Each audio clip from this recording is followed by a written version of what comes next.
Okay, we'll go ahead and get started. Hello, everyone. This is Drew Amoroso again, and thanks for joining us today for this week's edition of 11 at 11. I appreciate you being here, and congratulations to you for taking some time out of your busy week to work on yourself and also on your workday. So today, I want to talk about a question you can ask that will basically pull you through moments where you catch yourself putting a negative spin on a future version of events. And that question is, what if it turns out better than I think? So if you're someone who comes to 11 at 11s regularly, you know that one of the things that we talk about is how often our thoughts about future events tend to be of the limiting belief variety, right? Or we view a future version of events through the lens of things not necessarily going the way that we want them to go.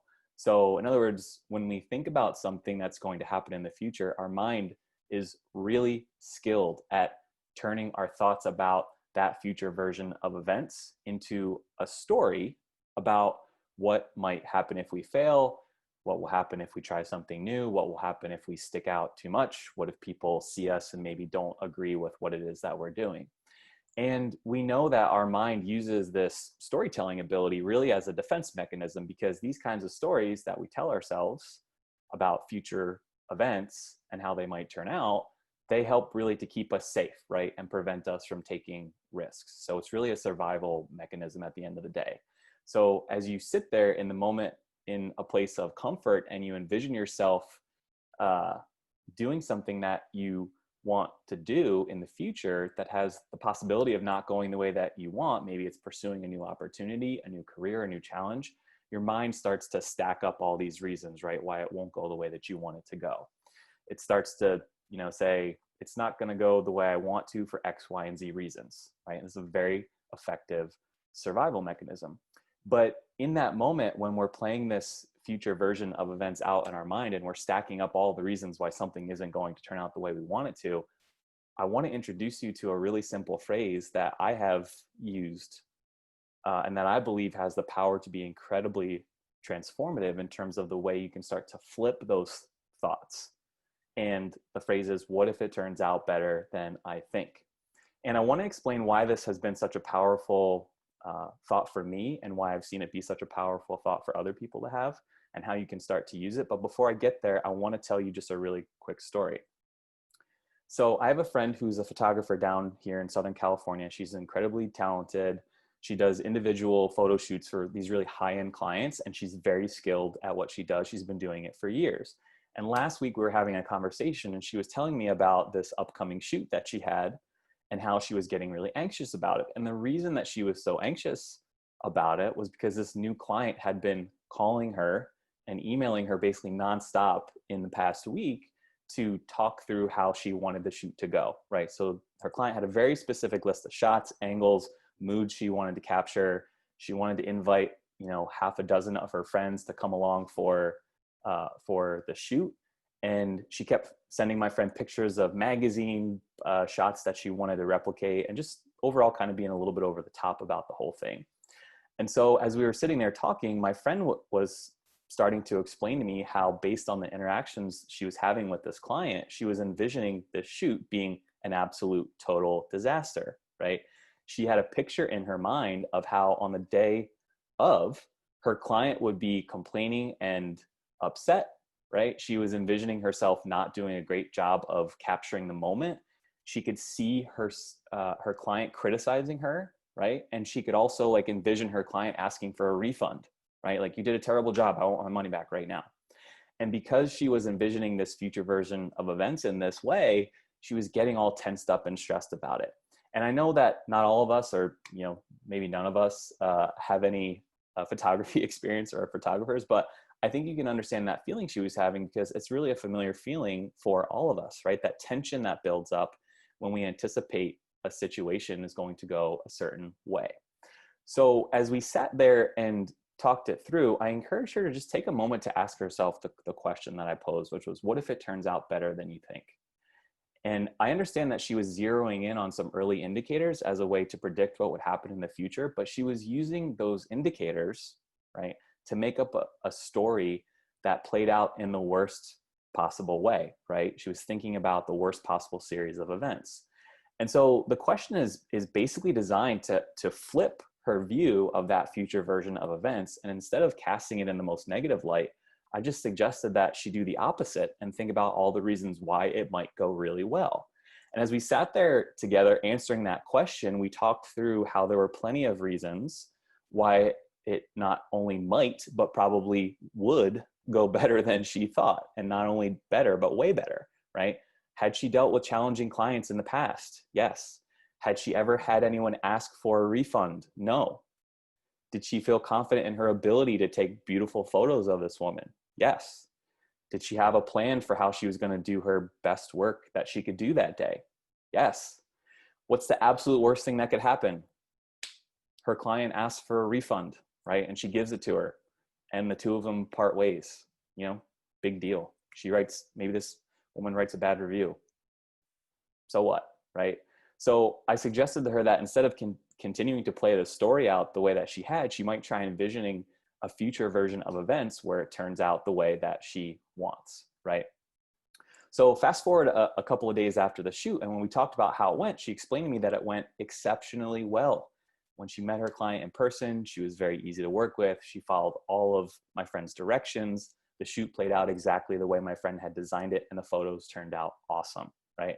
So why was answering this question or thinking about this question so powerful for my friend? I think first, the question, of course, helps to reduce stress in the moment, because she moved away from playing this highlight reel of how it wouldn't go well and instead was focused on the plethora of reasons why it would.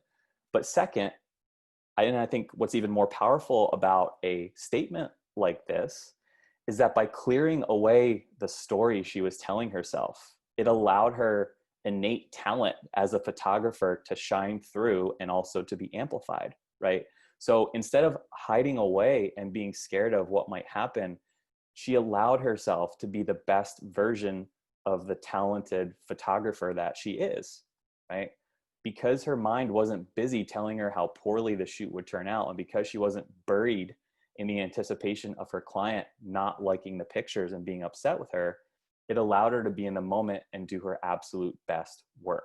So what I want to suggest to you is that, like my friend, you always have an option to decide what you want that future version of events to look like, right? So if you have that option, why not tell yourself a story that has it turning out the way that you want, right? If you're going to tell a story about how a future event's going to play out, why not make up one that has it turning out better than you think? And when I've explained and taught this concept in the past, some people will immediately say, well, I understand that, but I don't want to really get my hopes up, right? Because I might be disappointed. And my response to that is, why not get your hopes up? Getting your hopes up and envisioning things going the way you want is exactly the thing that helps you show up at your best in those moments, right? It's the very thing that leads to getting what it is that you want. If you're constantly showing up with low hopes, how do you think you're going to perform, right? How do you think it's going to turn out? It's another one of those defense mechanism things where we anticipate that it's going to hurt more if we get excited about something. But the truth is that we're already putting ourselves at a huge disadvantage by refusing to let ourselves get excited about an opportunity, right? Turns out that as powerful as that limiting vision is, right, as good as it is at holding us back, the alternate vision, the one where it turns out better than you think, is ultimately much more powerful. So I want to end with a way you can put this into practice. I want you to take just a second to think about something that you have coming up where you're anxious about how it will turn out, right? Something you've been thinking about, maybe something you've been preparing for. And as you've been doing that, you've been telling yourself that it's going to turn out in a certain way that you don't like, right? So just call something like that to mind for you right now. And then here's what I want you to do. Step one is just recognizing that you're having a thought that doesn't suit you, right? Again, it's really easy for our mind to take us there without even knowing it. So the first part is just catching yourself in that moment. Step two, I want you to flip that thought by asking the question, what if it turns out better than I think? And when I do this, I actually ask the question out loud, right? It comes out of my mouth. I don't just think it, I say it. There's something about using your voice to say it that sets that new thought pattern into motion. And then step 3, envision what it would look like if it turned out the way that you actually wanted, right? What would it look like if it went the way you wanted? How would you feel if you got what you wanted, or if things actually turned out well? So just like feel that feeling, envision it, and take a second to feel what that would feel like. Okay, so those are the 3 steps. I wanted to see if anyone has ever done this before, or if you can point maybe to a situation that's coming up for you where you've been listening to this as we've been walking through these steps, and you've been thinking about maybe a specific situation where you might be able to put this into practice. If anyone has an example to share. I also wanted to mention that although we do tape and post these sessions to our YouTube channel, we're going to be editing out any responses that you share out of the versions that we post. So what we share here will only be kept between our, the members who show up. It won't make it into the final cut of the videos that we post. So if you do want to share something and you're not that excited about it living on the internet forever, that's okay. We're not going to post it. So anyone have any examples that come to mind?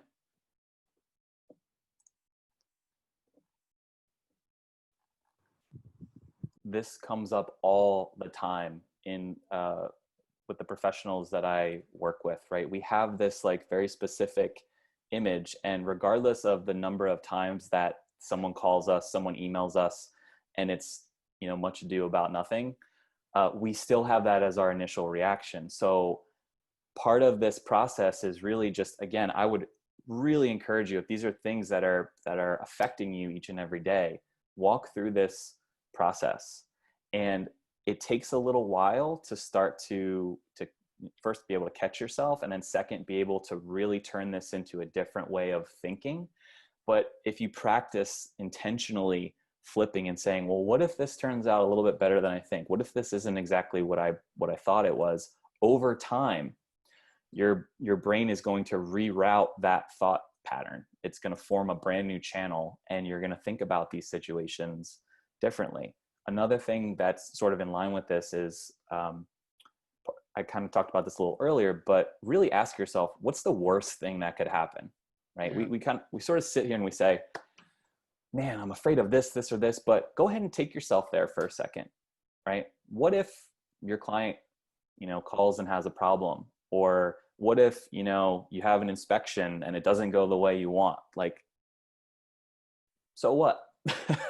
And I mean that in the best way. Like, ask yourself, so what, right? Will you be able to overcome that situation? Will you continue to be, safe? Will you be able to figure it out? Yes, all of those things, right? So asking that question too, like, take it to its logical endpoint and say, what's the worst thing that could happen if this does go the way that I thought? I think we're kind of like, oh, okay, that actually isn't that bad. All right.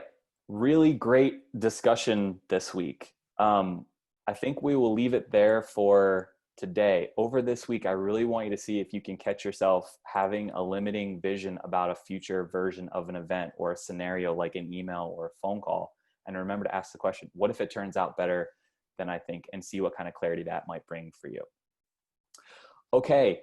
Thanks again for joining, everyone. As always, would love to connect with you and get your help spreading the word about the series. If you could share it with a friend, give us a shout out on social media, that would be awesome. Got all our tags up here. Our next episode is next Monday at the same time next week. I'm going to be asking you to consider what your answer is to this question. Are you a strip miner or a farmer? And I know that that question may not make sense right now, but essentially what we're getting at is, are you someone who looks for ways that you can cultivate and grow and invest in yourself? Or are you someone who's focused on only what you can achieve in the short term, right? Like things that you can extract right now. So it's an important question. I hope that it will help us change the way that we think about how we move through our day. I'll look forward to diving into that with you next week. I'll see you then. Go have a great work day, everybody. Thanks again for all your participation. This was awesome. Thank you, Drew. You got it, guys. See you next week. Okay.